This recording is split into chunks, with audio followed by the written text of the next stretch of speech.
एक लड़का था जिसका नाम था विवेक। जैसा नाम वैसा रूप, अकल में भी उसका मुकाबला कोई नहीं कर सकता था।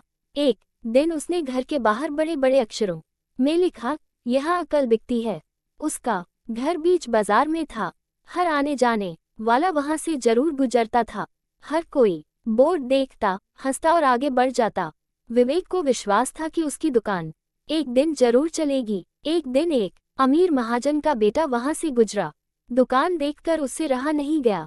उसने अंदर जाकर विवेक से पूछा, यहाँ कैसी अकल मिलती है और उसकी कीमत क्या है? उसने कहा, यह इस बात पर निर्भर करता है कि तुम इस पर कितना पैसा खर्च कर सकते हो।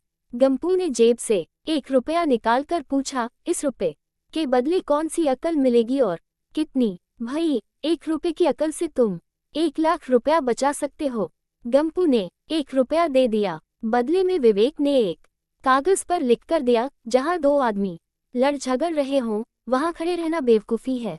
गंपू घर पहुंचा और उसने अपने पिता को कागज दिखाया। कंजूस पिता ने कागज पढ़ा तो वह गुस्से से आग बबूला हो गया। गंपू को कोसते हुए वह पहुंचा अकल की दुकान। कागज की पर्ची विवेक के सामने फेंकते हुए चिल्लाया, वह रुपया लौटा दो जो मेरे बेटे ने तुम्हें दिया था। विवेक ने कहा, ठीक है, लौटा देता हूँ, लेकिन शर्त यह है कि तुम्हारा बेटा मेरी सलाह पर कभी अमल नहीं करेगा। कंजूस महाजन के वादा करने पर विवेक ने रुपया वापस कर दिया। उस नगर के राजा की 2 रानियां थीं। एक दिन राजा अपनी रानियों के साथ जौहरी बाजार से गुजरा। दोनों रानियों को हीरों का एक हार पसंद आ गया। दोनों ने सोचा, महल पहुंचकर अपनी दासी को भेजकर हार मंगवा लेंगी। संयोग से दोनों दासियां एक ही समय पर हार लेने पहुंची। बड़ी रानी की दासी बोली, मैं बड़ी रानी की सेवा करती हूँ इसलिए हार मैं लेकर जाऊंगी। दूसरी बोली, पर राजा तो छोटी रानी को ज्यादा प्यार करते हैं, इसलिए हार पर मेरा हक है। गंपू उसी दुकान के पास खड़ा था। उसने दासियों को लड़ते हुए देखा।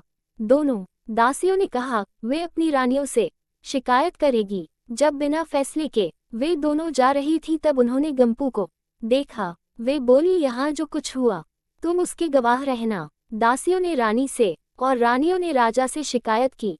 राजा ने दासियों की खबर ली। दासियों ने कहा, गंपू से पूछ लो, वह वहीं पर मौजूद था। राजा ने कहा, बुलाओ गंपू को गवाही के लिए, कल ही झगड़े का निपटारा होगा।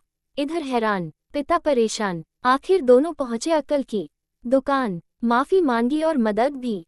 विवेक ने कहा, मदद तो मैं कर दूं, पर अब जो मैं अकल दूंगा उसकी कीमत है 5,000 रुपए।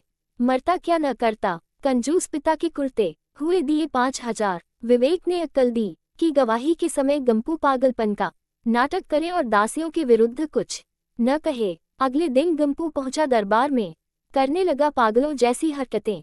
राजा ने उसे वापस भेज दिया और कहा, पागल की गवाही पर भरोसा नहीं कर सकते। गवाही के अभाव में राजा ने आदेश दिया, दोनों रानी अपनी दासियों को सजा दे, क्योंकि ये पता लगाना बहुत ही मुश्किल है कि झगड़ा किसने शुरू किया। बड़ी रानी तो बड़ी खुश हुई, छोटी को बहुत गुस्सा आया। गंपू को पता चला कि छोटी रानी उससे नाराज है तो वह फिर अपनी सुरक्षा के लिए परेशान हो गया। फिर पहुंचा अकल की दुकान। विवेक ने कहा, इस बार अकल की कीमत 10,000 रुपए। पैसे लेकर विवेक बोला, एक ही रास्ता है, तुम वह हार खरीद कर छोटी रानी को उपहार में दे दो। गंपू सकते में आ गया। बोला, अरे ऐसा कैसे हो सकता है, उसकी कीमत तो 1 लाख रुपए है। विवेक बोला, कहा था ना उस दिन जब तुम पहली बार आए थे कि 1 रुपए की अकल से तुम 1 लाख रुपए बचा सकते हो। इधर गंपू को हार खरीद कर भेंट करना पड़ा, उधर अकल की दुकान चल निकली। कंजूस महाजन सिर पीट कर रह गया।